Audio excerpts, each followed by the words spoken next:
Hey everyone, and welcome to Rambling Reviews, where we analyze different types of media and or their cultural relevance. My name's Christian, and this is Batman in Detective Comics number 30.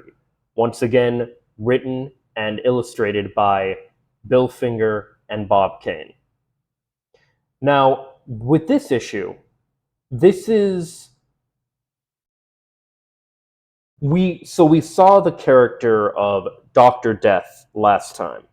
And this is interesting because while it's not called part two or anything like that, how a lot of comics these days and other things will label itself, this is just simply, this is the return of Dr. Death. And what's interesting is this one actually ends right where the last issue left off. As we open with the ending shot of the last issue, where Batman is just watching over the flames of the charred remains of Doctor Death, as we ended in the last issue, where he, again, not entirely sure if it was by accident or on purpose, but he killed a man, and his whole response was just to coldly respond, a fitting end to Doctor Death. But here we're going to have the this would be the first recurring villain where it seems like someone's dead, and then no, they're back. So we begin with after this we have Batman reading the paper, and he finds that they state a man has been turned purple and has died. He was murdered, right? The doctors found, and that he turned purple, right? So it there's not really kind of specifics as to why they would turn purple, but what Bruce figures out quickly is that this must have been the work of Dr. Death. So Bruce decides to pay a visit to the now widowed Mrs. Jones, who explains to him that they did receive a threatening letter indicating that unless they had paid $500,000 to Dr. Death, he was going to die. This is all Bruce needs to let him realize that, yeah, Dr. Death is alive and well. She explains to Bruce how they didn't really have any money as they lost it in the Depression.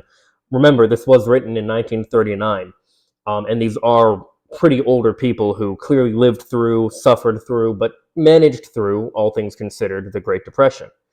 One that I hope we're not headed for a depression ourselves in these coming years, but hey, anyway. But Bruce decides that Dr. Death must know about the diamond, so he decides to kind of perform a stakeout as Batman, and we have a moment where he suits up and he mentions that he's got these vials, which are going to be our first look we're going to see of Batman's sleeping pellets that are also commonly used in many comics and adaptations to this day. So again, we're still seeing that world building and the pieces of iconic things of Batman's character that started way back in the day. Of course, I'm going to continue pointing that out. And another thing I'm going to be pointing out is that we have another appearance of the not Batmobile as Batman heads back to the scene. And we'll be seeing this a bit later in the issue as well. And I harped on how bad the artwork was in issue 28. I gotta pay respects to how great a lot of drawings of Batman are here in this issue. I mean, I just think a lot of the posing and the details on the character of Batman, his costume, like all these different things, I think we're really starting to see on a lot of different levels the character, the mythos, everything of Batman really come together here, and I think it's just incredible. As Batman heads back to secure the diamonds and put them in a safe place for Mrs. Jones, we have our reintroduction of Dr. Death, as he is now, we see, bandaged up and discussing with his new henchman, Mikhail, about how he escaped through a trap door where he was able to avoid the fire. But now, with him basically ruined by the Batman, he needs funds to reestablish himself. He says about how Mr. Jones was basically bankrupt, but his widow has a ton of diamonds. So Mikhail, I want you to steal them.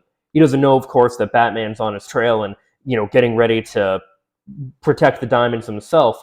But now Batman's in the process of getting the jewels and getting ready to secure them as Mikhail breaks in. So Batman, of course, has to quickly hide. We have where Mikhail thinks, he's just in luck because the safe is open and he's got the jewels, whereas Batman then decides he's going to be able to trail him to Dr. Death's new hideout.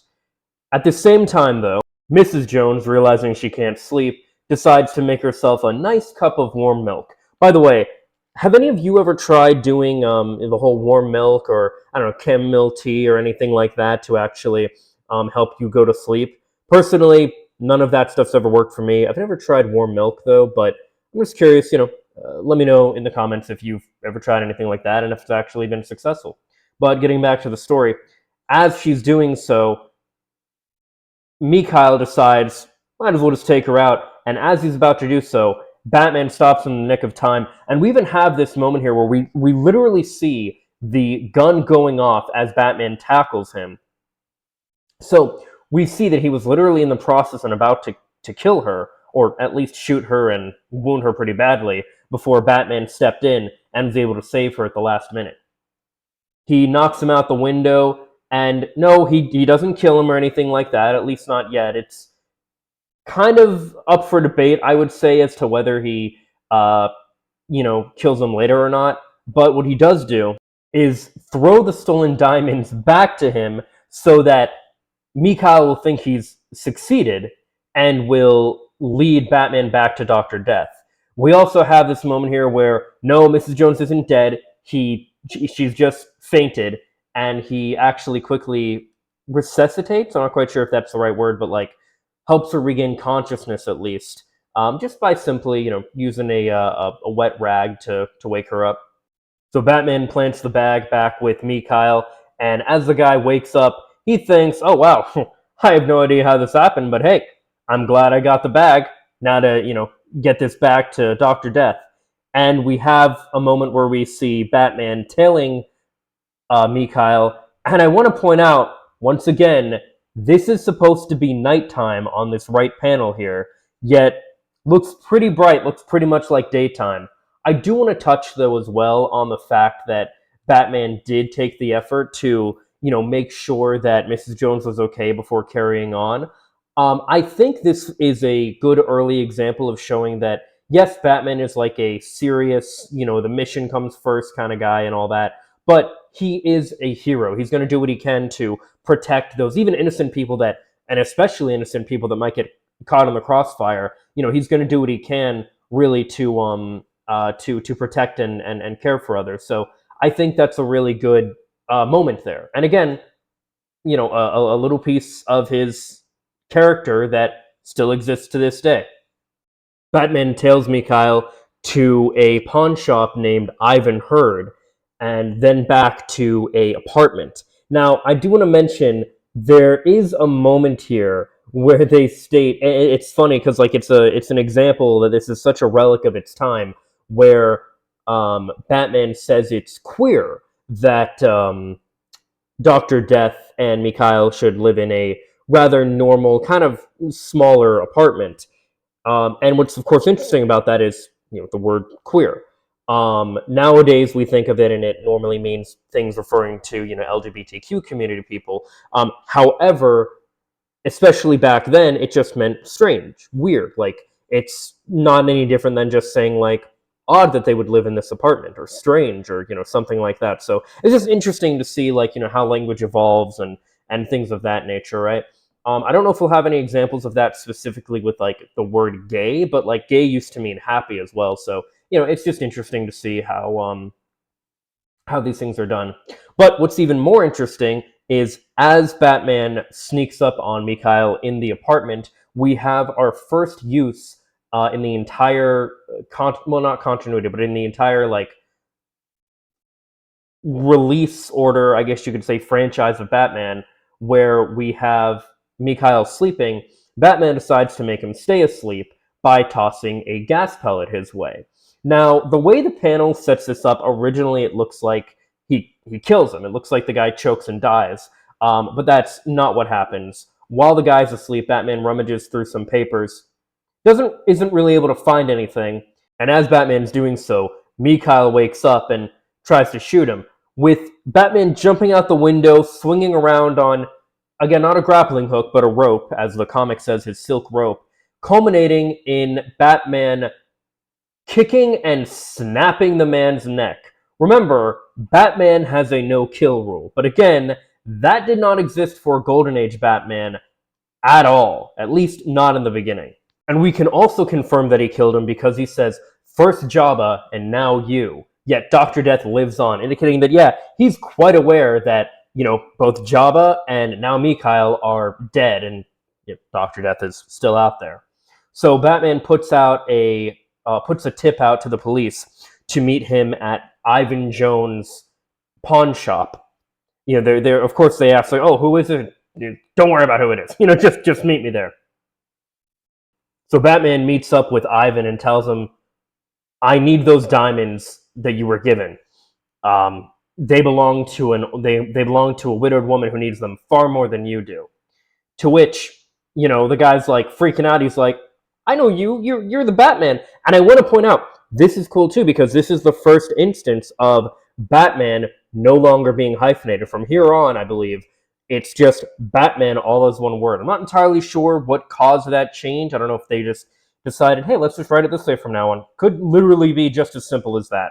So Batman then tries to interrogate Ivan and tells him, he's like, all right, what do you know about Dr. Death, the man who gave these diamonds to you? And the guy just absolutely freaks out and tries to run away, where Batman throws a rope around him trying to catch him and ends up pulling off the guy's fake mask and wig, revealing it to be Dr. Death himself, his face disfigured from the fire, where he basically just explains that, he wanted his revenge.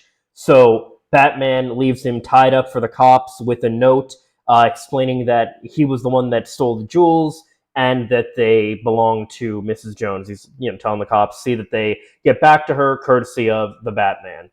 So yeah, that's the end of this issue, and I think it was pretty good. I could easily see this whole arc of Dr. Death either being one episode in like a series of some sort, or this being a two-parter. Like I could easily see this in like Batman the Animated series, or that new Batman show. What was it called?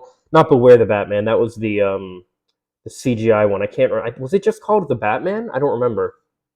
Oh no, Batman Cape Crusader, right. I could see this Dr. Death story being adapted and put into, that kind of series as well. There are a lot of different things you could do with this and kind of, update this and retell this story. And, Dr. Death isn't really a character that gets a lot of play in the main continuity, the main like adaptations and stuff of Batman. And even as far as the comics go, Dr. Death himself has only appeared in a total of 69 issues. Nice. But that is the end of the issue, though. And yeah, no, I think it would be interesting to see more of the character Dr. Death. I think there could be more done with the character, more done with this story, this kind of thing. And overall, it was just a pretty good issue. We got to see the introduction of the gas pellets. We got to see some, more good artwork of Batman as opposed to a couple issues ago. We got to see a lot of, just really good things kind of take place here. We got to see a little bit more of Batman working with the police again, although in a more kind of, covert way that he does. All kind of things like this. And, of course, we had our first time where somebody refers to him as the Batman, but no hyphen, So, yeah. No, this was definitely a great issue overall, and Dr. Death, again, is the first, like, real supervillain Batman ever faced, it seems. So, it's we're only going up from here. But as always, these are just my thoughts. Let me know what yours are in the comments down below. Follow me on social media for more. Subscribe and ring the bell to stay up to date. Leave a like if you like. And if not, I hope you find something to do like. Later, guys. Peace and love.